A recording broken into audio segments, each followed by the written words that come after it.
শিক্ষার্থী, আজকে আমরা পর্যায় সারণী চতুর্থ অধ্যায়ে 1 নম্বর গ্রুপ ক্ষার ধাতু বা অ্যালকালি মেটাল সম্পর্কে আলোচনা করব। আমরা এই প্যাটার্নের মাধ্যমে ক্ষার ধাতুগুলো lithium, sodium, potassium, rubidium, caesium, francium ছন্দের মাধ্যমে এটার সিরিয়াল জানতে পারবো। পাশাপাশি একটা পারমাণবিক সংখ্যা জানা থাকলে বাকি সবগুলো যে নির্ণয় করা যায় সেই কৌশলটা দেখে যাব। তোমাদের মনে হয়তো কৌতূহল আছে যে হাইড্রোজেনকে তো লিখলেন না। হাইড্রোজেন পর্যায় সারণী কিছু ব্যতিক্রম নিয়ম আছে, তার মধ্যে হাইড্রোজেন একটা। যে হাইড্রোজেন 1 নম্বর গ্রুপে স্থান পাওয়ার যুক্তি ছিল, 17 নম্বরও ছিল। আর হাইড্রোজেন মূলত ক্ষার ধাতু নয়। এই সংক্রান্ত আলোচনা তোমাদের বইয়ে 74 পেজে দেওয়া আছে। 74 পেজে নবম দশম শ্রেণীতে দেওয়া আছে।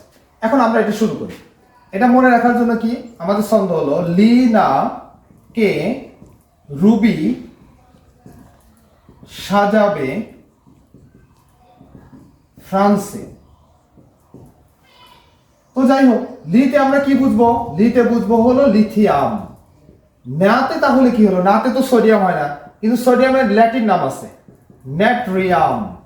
এই ন্যাট্রিয়াম সোডিয়ামের ল্যাটিন নাম, তার মানে ন্যাট্রিয়াম মানে কি? সোডিয়াম। কেতে হলো ক্যালিয়াম।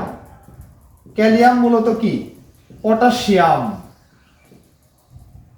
রুবিতে রুবেডিয়াম।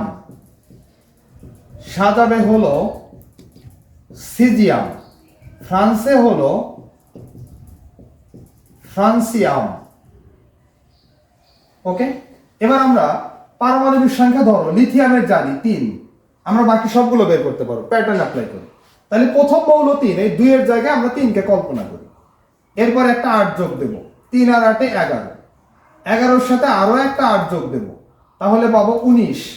19 এর সাথে একটা 18 যোগ দেব, পাবো আমরা কত?